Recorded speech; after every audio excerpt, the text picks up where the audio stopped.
Seorang prajurit hampir mati kelaparan. Dia mencoba untuk mengakhiri hidupnya dengan granat. Tapi mencoba yang terbaik, dia masih tidak dapat menarik sumbunya. Sambil pikirannya samar, dia tiba-tiba menemukan ubi jalar yang tumbuh tidak jauh. Segera melihat harapan. Jadi dia berlari seperti orang gila ke sana. Dia tidak peduli pada pembersihan kotoran pada ubi jalar. Mulai makannya seperti orang gila. Setelah makan ubi jalar mentah, dia berlari ke sungai lagi dan minum air dingin. Akibatnya, menjelang malam, perutnya mulai keroncongan. Rasa sakit yang parah di perutnya hampir membuatnya mati. Pada akhir Perang Dunia II, lebih dari 2.000 tentara Jepang terdampar di sebuah pulau di Samudra Pasifik. Tentara Austria memutuskan jalur suplai mereka. Pasukan tentara ini kehabisan amunisi dan makanan. Seluruh pasukan mereka kelelahan.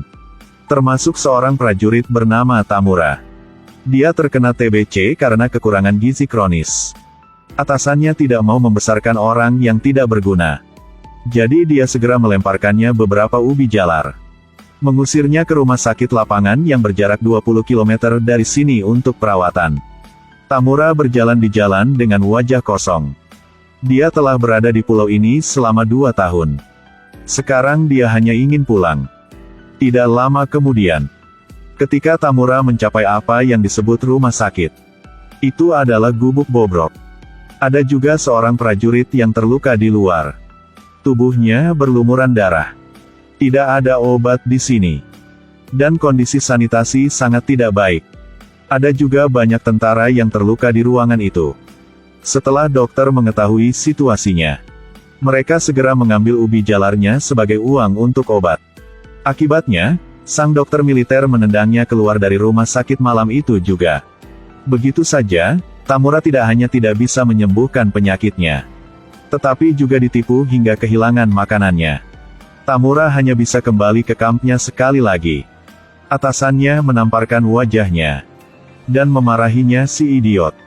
Lalu melempar ke arahnya 2 ubi jalar. Menyuruhnya untuk tidak kembali jika dia tidak bisa menyembuhkan penyakitnya. Dalam perjalanan ke rumah sakit, Tamura menemukan seseorang sedang memasak makanan. Ketika dia hendak mencicipi makanan di panci, seorang lokal tiba-tiba muncul. Tamura dengan cepat mengangkat senjatanya dan memerintahkannya untuk memberinya makanan. Orang lokal menyuruhnya duduk di sini dan menunggu. Dia pergi mengambilkan kentang untuknya. Namun dia baru saja pergi, Tamura melihat 3 kepala rekan satu timnya tergantung di pohon besar di sampingnya. Dengan panik, Tamura berlari untuk hidupnya. Setelah kembali ke rumah sakit lapangan, Tamura melihat ke pondok. Akhirnya memilih untuk menyerah. Dia melihat beberapa prajurit di sisi jalan. Jadi dia pergi ke sana. Situasi mereka sama dengan Tamura. Mereka semua adalah prajurit yang terluka ringan dan ditinggalkan oleh pasukannya. Seorang anak laki-laki yang baru berumur 10 tahun dan pamannya hidup di pundak satu sama lain.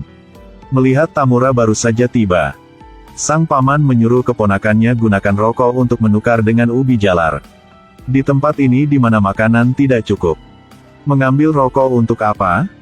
Tamura menganggapnya menyedihkan dan memberinya ubi jalar.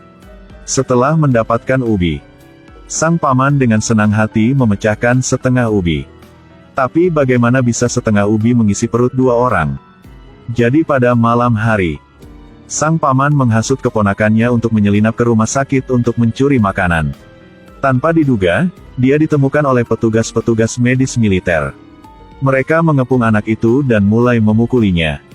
Meskipun dia hampir dipukuli sampai mati, anak itu masih tidak ingin melepaskan ubi yang di tangannya. Tamura buru-buru mengeluarkan ubi jalar terakhir, berharap mereka bisa melepaskan bocah itu.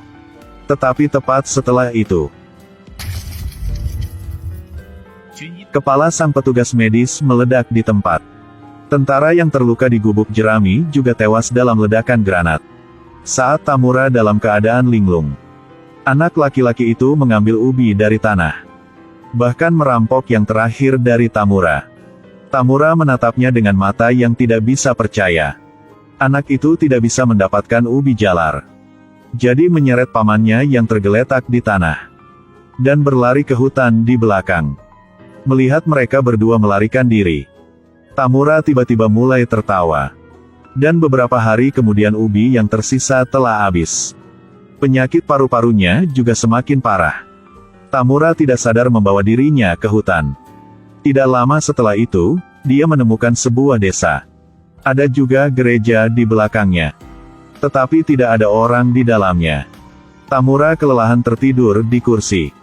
Pada saat ini, ada suara bermain-main. Ternyata dua penduduk setempat datang ke gereja. Sang tentara yang kelaparan ini ingin meminta makanan dari dua penduduk setempat. Namun karena kendala bahasa, wanita itu terus-menerus berteriak. Tamura diprovokasi dan menarik pelatuknya secara langsung. Pria di sebelahnya panik dan melarikan diri. Tamura melepaskan tembakan ketiga tapi masih tidak bisa mengenai sasaran. Namun Tamura tidak buru-buru mengejarnya. Karena ia menemukan sebuah kotak di sebelah wanita itu. Di dalamnya terdapat sebotol garam. Di tempat kekurangan makanan ini, garam bahkan lebih berharga daripada emas. Tamura mengambil garam dan melarikan diri. Tidak lama kemudian, dia melihat 3 tentara di lereng bukit. Tamura memberi mereka nomornya. Kopral pemimpin memberitahu Tamura bahwa atasannya telah memerintahkan evakuasi. Menyuruh mereka berkumpul di Balobon. Tapi jalan menuju ke sana sangat berbahaya. Harus melewati hutan hujan sejauh puluhan kilometer. Jika Tamura ingin pergi bersama mereka, dia harus membawa makanan yang cukup di tubuhnya. Untuk keluar dari tempat ini, Tamura buru-buru mengambil garam yang telah dia curi. 3 tentara lainnya menjilat garam, bersemangat hingga menangis. Lalu mereka menggali beberapa ubi jalar, dan berangkat bersama-sama. Sepanjang jalan, tentara-tentara sekarat di mana-mana. Hutan tidak hanya panas dan lembab, tetapi juga serangga-serangga beracun merajalela. Di langit juga ada pesawat musuh yang membombardir. Kesalahan sedikit saja berakibat fatal. Pada hari ketiga, tim mereka bertemu dengan seorang prajurit yang seperti orang gila. Dia memegang granat dan menatap mereka dengan ekspresi kosong. Setelah ledakan, dia bersemangat ke surga. Kelompok mereka terus pergi. Meskipun mereka memiliki cukup ubi, tetapi melihat tubuh rekan-rekannya, Tamura masih tidak bisa menahan diri untuk tidak menelan air liur. Tamura hampir mati ketakutan. Saat berbaris Tamura dengan ceroboh kehilangan timnya. Dia harus mencari jalan keluar sendiri. Saat Tamura melewati halaman yang ditumbuhi rumput, pemandangan di depannya mengejutkannya. Mayat-mayat tergeletak di lapangan terbuka. Tamura panik dan buru-buru berbalik. Kebetulan bertemu dengan sang kapten yang bersembunyi di lereng bukit. Kopral mengatakan kepadanya bahwa ini adalah satu-satunya cara ke Balobon. Tetapi pasukan tentara A ada di sisi yang berlawanan menunggu mereka. Masih ada banyak tentara di sekitar. Mereka semua menunggu sampai malam untuk bergegas ke sini. Pada malam hari, semua prajurit mulai gelisah. Mereka merangkak ke sisi yang berlawanan dalam kelompok. Kali ini lampu sorot menyala secara alami. Lalu pasukan tentara A dengan panik membombardir.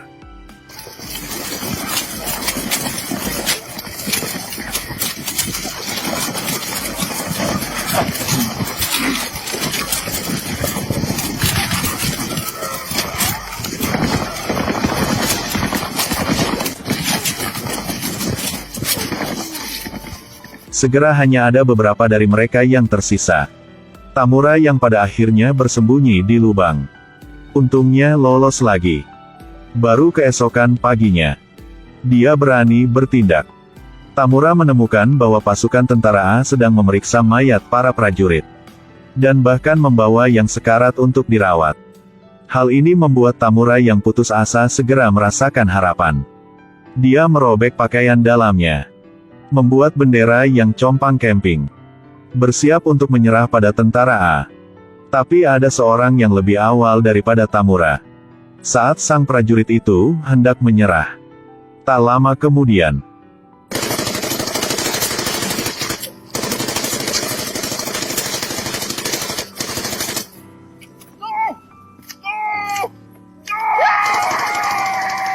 Dia melihat rekannya dibunuh. Tamura gemetar ketakutan. Hal ini membuatnya benar-benar meninggalkan ide untuk menyerah. Dia berjalan melewati lembah dengan ekspresi kosong. Kedua pihak jalan dipenuhi dengan tentara yang sekarat dan mayat yang membusuk. Sebenarnya yang selamat juga terlihat seperti hantu. Seolah-olah mereka adalah mayat tanpa jiwa. Lapar dalam waktu yang lama menyebabkan Tamura kehilangan akal sehatnya. Dalam ketidaksadaran dia melihat bunga yang indah. Bunga itu berulang kali memberi isyarat pada Tamura untuk memakan dirinya sendiri. Tetapi ketika Tamura sadar kembali, yang dia baru saja makan adalah mayat rekannya. Yang membuatnya semakin tak terduga adalah, di belakangnya, ada seorang prajurit yang juga ingin mendapatkan makanan. Dan Tamura pingsan karena putus asa. Tetapi detik berikutnya, dia terbangun oleh aliran air dingin. Dan kemudian, sepotong daging kering dimasukkan ke dalam mulutnya. Dia mencoba membuka matanya. Melihat bahwa orang yang berdiri di depannya adalah anak laki-laki sebelumnya. Dia memberitahu Tamura. Barusan, yang dia memberikannya adalah daging monyet. Tetapi Tamura telah tinggal di pulau ini selama 2 tahun. Belum pernah melihat monyet di sini. Bocah itu membawa Tamura ke pamannya. Sang paman melihat bahwa Tamura tidak memiliki senjata atau makanan. Merasa bahwa dia adalah orang yang tidak berguna. Tamura segera mengatakan bahwa dia masih memiliki granat. Ketika pamannya mendengarnya, dia langsung bersemangat. Menyuruh Tamura mengeluarkannya untuk dia lihat. Karena telah memakan semua daging monyet. Bocah itu segera mengambil senjata dan pergi ke hutan untuk berburu. Sebelum bocah itu pergi, dia memberitahu Tamura. Sama sekali tidak memberikan granat kepada pamannya. Jika tidak keduanya akan dalam bahaya. Tetapi dia baru saja pergi. Sang paman menipu granat dari tangannya. Tamura ingin merampoknya kembali. Namun, sang paman mencabut pisaunya. Tepat saat mata mereka bertemu. Suara tembakan bergema di hutan. Tamura mengambil kesempatan untuk berlari ke sana. Akibatnya, dia melihat bocah itu menembak mati orang lain. Ternyata yang disebut daging monyet itu sebenarnya adalah daging rekan-rekannya. Setelah mengetahui pamannya telah mendapatkan granat. Menyadari situasinya yang tidak baik, bocah itu langsung berlari kembali. Sang paman tidak melihat monyet. Langsung melemparkan granat ke arah mereka. Hampir buat Tamura mati. Sang paman mengambil kesempatan untuk berlari ke dalam hutan. Anak itu menemukan satu-satunya sumber air di dekatnya. Karena pamannya pasti datang ke sini untuk mengambil air. Anak laki-laki itu memberitahu Tamura bahwa mereka hanya 2 monyet untuk disimpan pamannya. Suatu hari dia akan memakan keduanya juga. Pada malam hari, benar saja, dia muncul. Dia menceritakan kisah masa kecil bocah itu. Berharap keponakannya bisa memaafkannya. Tetapi sekarang bocah itu kehilangan akal sehatnya. Dia langsung menembakkan pistolnya ke dada pamannya. Lalu mengambil pisau dan bergegas ke depan. Mulai menebas dengan liar ke pamannya. Lalu merangkak di tanah untuk makan daging mentah. Tamura tercengang dengan pemandangan ini. Dia berbalik dan mengambil senapannya dari tanah. Satu tembakan mengirimnya ke dunia bawah. Tamura selamat dengan memakan daging monyet dari kedua sang paman keponakan. Dan dibawa kembali ke Jepang. Namun, tidak lama kemudian dia menyayat perutnya dan bunuh diri di rumah. Karena kesalahan hati nuraninya, ia memutuskan untuk mengakhiri hidupnya yang penuh dosa. Untuk para penjahat keji ini, hukuman itu tidak pernah cukup.